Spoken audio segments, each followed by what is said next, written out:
بسم اللہ الرحمن الرحیم۔ السلام علیکم۔ مزمل انفو میں خوش آمدید۔ میرے نکاح کے 1 مہینے بعد رخصتی تھی، مگر نکاح کے 3 دن بعد ہی میری ساس روتی پیٹتی ہوئی آئی اور کہنے لگی کہ میرا بیٹا مر گیا ہے، اس لیے آپ اپنی بیٹی کی شادی کہیں اور کر دیں۔ یہ سن کر میں سکتے میں آ گئی۔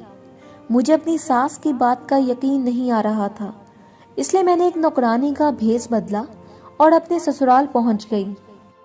میری ساس کو نوکرانی کی ضرورت تھی، لہٰذا اس نے مجھے فوراً رکھ لیا۔ میں روز کام پر آنے لگی تاکہ سچ جان سکوں۔ میں نے دیکھا کہ یہاں ایک کمرہ ہمیشہ بند رہتا تھا۔ میری ساس نے بتایا کہ یہ اس کے مرحوم بیٹے کا تھا، اس لیے بیٹے کے مرنے کے بعد ہمیشہ کے لیے اسے بند کر دیا۔ ایک دن میں کام ختم کر کے وہاں سے نکلی تو مجھے یاد آیا کہ میں اپنا پرس وہیں کچن میں بھول آئی ہوں۔ میں الٹے قدموں واپس گئی۔ میں نے اپنی ساس کو کھانے کی ٹرے لے کر اسی کمرے کی طرف جاتے دیکھا تو میں چونک گئی۔ جب میری ساس دروازہ کھول کر اندر داخل ہوئی، میں بھی ان کے پیچھے چل پڑی، لیکن جو ہی میں نے اس کمرے میں جھانکا، یہ دیکھ کر میری روح لرز گئی، کیونکہ میری ساس تو وہاں کسی کے ساتھ۔ میرا نام ہیرا ہے اور میرا تعلق ایک اچھے گھر سے تھا۔ میرا والد ایک اچھے ادارے میں کام کرتا تھا، یہی وجہ تھی کہ انہوں نے ہم سب بہن بھائیوں کو اچھی تعلیم دلوائی۔ میں نے ایف اے کر لیا تو میری امی کو میری شادی کی فکر ہونے لگی۔ اسی دوران میرا ایک رشتہ آ گیا اور امی کی تو جیسے من کی مراد پوری ہو گئی۔ یہ رشتہ امی کی ایک سہیلی کے ذریعے آیا تھا۔ جب یہ لوگ رشتہ لے کر آئے تو میں اس وقت خوب تیار ہو چکی تھی۔ دراصل امی چاہتی تھی کہ یہ لوگ مجھے دیکھتے ہی ہاں کر دیں، کیونکہ میری امی بہت شکی تھی۔ انہیں لگتا تھا کہ اگر لڑکی کا پہلا رشتہ ریجیکٹ ہو جائے تو بعد میں بہت ساری مشکلات پیدا ہو جاتی ہیں، لہٰذا امی نے مجھے اچھا سا تیار ہونے کو کہا تاکہ میں ان لوگوں کو پسند آ جاؤں۔ مگر سچ تو یہ تھا کہ میں بھی شادی نہیں کرنا چاہتی تھی، میں بھی پڑھنا چاہتی تھی، مگر میری ماں کی خواہش تھی کہ میں جلد از جلد اپنے گھر کی ہو جاؤں۔ میں امی کے مجبور کرنے پر اس دن ڈرائنگ روم میں آ گئی، مگر مہمان خاتون کے ساتھ بیٹھے لڑکے کو دیکھ کر میں چونک گئی۔ امی کے پوچھنے پر اس لڑکے نے اپنا نام جنید بتایا۔ وہ بہت ہینڈسم اور خوش مزاج تھا۔ مجھے لگ رہا تھا کہ یہ رشتہ امی کو پسند آ چکا تھا۔ خیر، مجھے بھی یہ لڑکا بہت اچھا لگ رہا تھا۔ جنید خود ہی اپنے بارے میں بتاتا رہا، جبکہ اس کی ماں بالکل خاموش بیٹھی رہی۔ چائے پینے کے بعد جنید نے مجھ سے اکیلے بات کرنے کی خواہش کا اظہار امی کے سامنے کیا تو امی نے اجازت دے دی، جبکہ میں تو شرما سی گئی۔ امی بھی بہت عجیب ہیں۔ میں یہ سوچتے ہوئے باہر لان میں نکل آئی۔ جنید بھی میرے پیچھے نکل آیا۔ میں ایک بینچ پر بیٹھی تو وہ بھی میرے ساتھ آ کر بیٹھ گیا۔ اس دن جنید مجھ سے میری زندگی کے بارے میں پوچھتا رہا۔ اس کی بات کرنے کے انداز بہت خوبصورت تھا۔ میں اس کے سحر میں کھونے لگی۔ اس شام جب ہمیں اندر بلایا گیا، جنید نے جاتے سمے میرے کان میں سرگوشی کے انداز میں کہا تھا، تم بہت خوبصورت ہو۔ یہ سن کر میں تو جیسے شرما سی گئی۔ اگلے دن امی نے مجھ سے اس رشتے کے بارے میں پوچھا تو میں مسکرا دی۔ لگتا ہے وہ لڑکا تمہیں اچھا لگا ہے، امی نے مجھ سے پوچھا۔ ہاں امی، جنید کافی سلجھا ہوا لڑکا ہے۔ میری بات سن کر امی جنید کی تعریفیں کرنے لگی، لیکن امی جنید کی ماں مجھے کافی عجیب عورت لگی۔ وہ جیسے اس رشتے کے لیے خوش نہیں تھی۔ میں نے بھی ایک خدشے کا اظہار کیا تو امی نے میری بات کو ٹالتے ہوئے کہا، بیٹا کچھ لوگ مزاجن ایسے ہوتے ہیں، اگر انہیں اس رشتے پر اعتراض ہوتا تو وہ ہمارے گھر کیوں آتی۔ امی نے بھی مجھے اطمینان دلایا تو میں نے بھی اس بات کو اپنے دل و دماغ سے نکال دیا۔ امی نے اس رشتے کو اوکے کر دیا، جبکہ ابو جنید کے بارے میں کچھ اور معلومات لینے لگ گئے تاکہ بعد میں کوئی مسئلہ نہ ہو جائے۔ مگر جنید کے بارے میں ابو کو کوئی غلط بات معلوم نہ ہوئی، لہٰذا ابو نے بھی اس رشتے کے لیے ہاں کر دی۔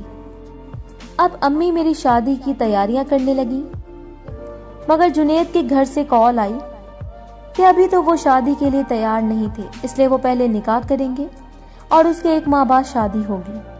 یہ سن کر ہمیں بہت حیرانی ہوئی، مگر ہم نے سوچا کہ شاید ان کی کوئی مجبوری ہوگی، اس لیے ہم نے یہ نکاح والی بات مان لی۔ جس دن میرا نکاح تھا میں بہت خوش تھی کیونکہ مجھے جنید جیسا لائف پارٹنر ملنے والا تھا، مگر اس کے ساتھ ساتھ ایک ڈر بھی مجھے ڈرا رہا تھا۔ میں نہ تو انہیں جانتی تھی کہ ایسا کیوں تھا، مگر اندر ہی اندر مجھے خوف کھائے جا رہا تھا۔ میں نے اس دن وہ سوٹ پہنا ہوا تھا جو جنید نے میرے لیے پسند کیا تھا، اور یہ بات مجھے امی نے بتائی تھی۔ میرا جنید سے کوئی رابطہ نہیں تھا، مگر میں سوچ رہی تھی کہ نکاح کے بعد ہم دونوں آپس میں موبائل کے ذریعے رابطہ کریں گے۔ نکاح کے دن جنید میرے سامنے آیا تو میں ہکا بکا رہ گئی۔ یوں تو جنید بہت خوبصورت تھا، مگر آج تو وہ نظر لگ جانے کی حد تک حسین لگ رہا تھا۔ میری سہیلیوں نے بھی اسے دیکھا تو میرے پاس آ کر کہنے لگی، ہیرا تمہارا شوہر تو بہت ہی پیارا اور امیر ہے۔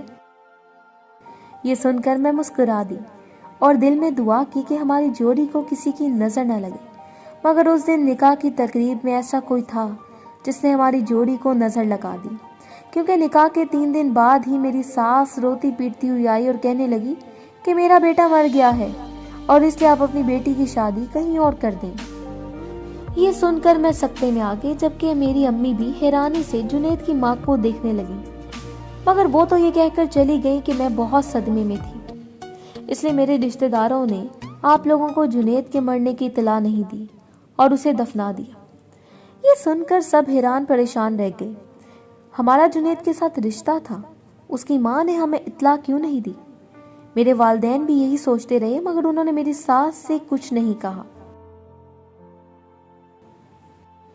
مگر مجھ سے خاموش نہیں رہا گیا۔ میں امی کے پاس گئی اور اس سے کہا، امی مجھے اپنی ساس کی بات کا اعتبار نہیں آ رہا، یقیناً وہ کوئی بات چھپا رہی ہیں، آپ پلیز میرا ساتھ جنید کے گھر چلیں۔ یہ سن کر امی کہنے لگی، بیٹا وہ جنید کی ماں ہے، یہ کیسے ہو سکتا ہے کہ وہ اپنے بیٹے کے مرنے کا ناٹک کر رہی ہوں؟ ہمارا جنید کے ساتھ خون کا رشتہ نہیں تھا، اس لیے ہم اس معاملے میں کچھ نہیں کر سکتے۔ امی تو یہ کہہ کر رونے لگ گئی۔ میرے والدین کو بھی میرے اجڑنے کا افسوس تھا، وہ بھی یہ سن کر صدمے میں تھی، مگر میں کیا کرتی کیونکہ مجھے اپنی ساس کی بات کا یقین نہیں آ رہا تھا۔ اس لیے میں نے ایک نوکرانی کا بھیس بدلا اور اپنے سسرال پہنچ گئی۔ یہ بات میں نے اپنی امی سے چھپا لی اور اپنی ایک دوست کی مدد سے یہ سب کیا۔ میں صبح سویرے اس کے گھر چلی جاتی اور پھر وہیں ایک غریب عورت کا بھیس بدل کر اپنی ساس کے گھر چلی جاتی تھی۔ میری ساس کو نوکرانی کی ضرورت تھی، لہٰذا اس نے مجھے فوراً رکھ لیا۔ میں روز کام پر آنے لگی تاکہ سچ جان سکوں۔ مجھے اب بھی جنید کی موت کا یقین نہیں آ رہا تھا۔ مجھے یقین تھا کہ میری ساس جھوٹ بول رہی تھی، مگر کیوں؟ آخر کس لیے؟ ان سوالوں نے مجھے الجھا دیا تھا، اس لیے میں نے سچ جان لینے کا سوچ لیا۔ یہاں کام کرنے کے دوران میں نے دیکھا کہ ایک کمرہ ہمیشہ بند رہتا تھا۔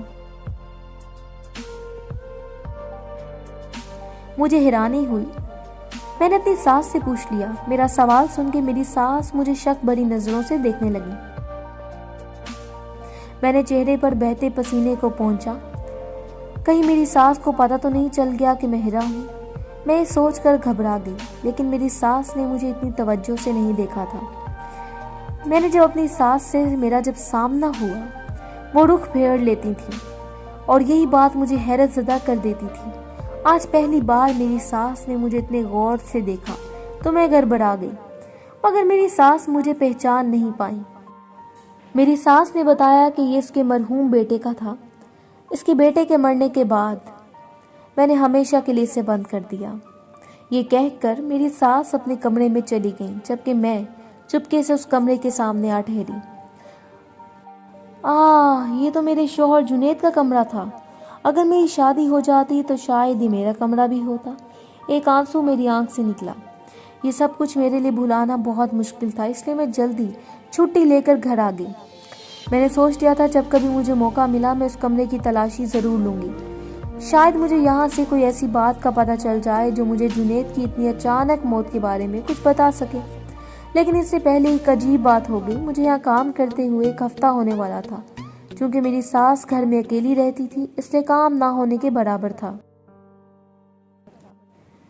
ویسے بھی ایک بندے کا کھانا بھی بہت کم ہوتا تھا، اس لیے میں اس کے لیے شام کا کھانا جلدی پکا کر چھٹی کر لیتی تھی۔ ایک دن کام ختم کر کے وہاں سے نکلی تو مجھے یاد آیا کہ میں اپنا پرس وہیں کچن میں بھول آئی ہوں۔ میں الٹے قدموں واپس گئی. میں نے اپنی ساس کو کھانے کی ٹرے لے کر اسی کمرے کی طرف جاتے دیکھا تو میں چونک گئی.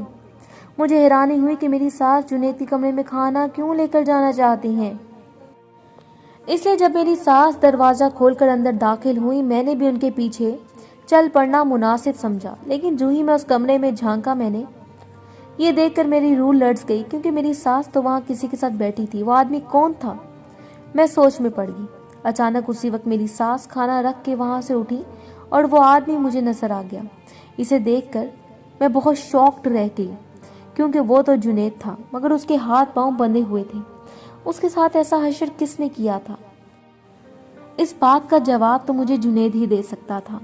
اس لیے میں جلدی سے کچن میں گئی اور ایک ڈنڈا اٹھا لائی اور اپنی ساس کے سر پر مار کر اسے بے ہوش کر دیا. جنید کیا تم زندہ ہو؟ میں جنید کی طرف بڑھی. مجھے دیکھ کر جنید کے چہرے پر خوشی دوڑ گئی. میں نے اس کے ہاتھ پاؤں رسیوں سے آزاد کروائے تو اس نے مجھے ساری بات بتائی. دراصل یہ جنید کی سوتیلی ماں تھی اور جائیداد کی خاطر اس کی شادی اپنی بھانجی سے کرانا چاہتی تھی. مگر جنید نے اپنی ماں کی بات نہیں مانی اور مجھ سے شادی کرنے کا فیصلہ کیا.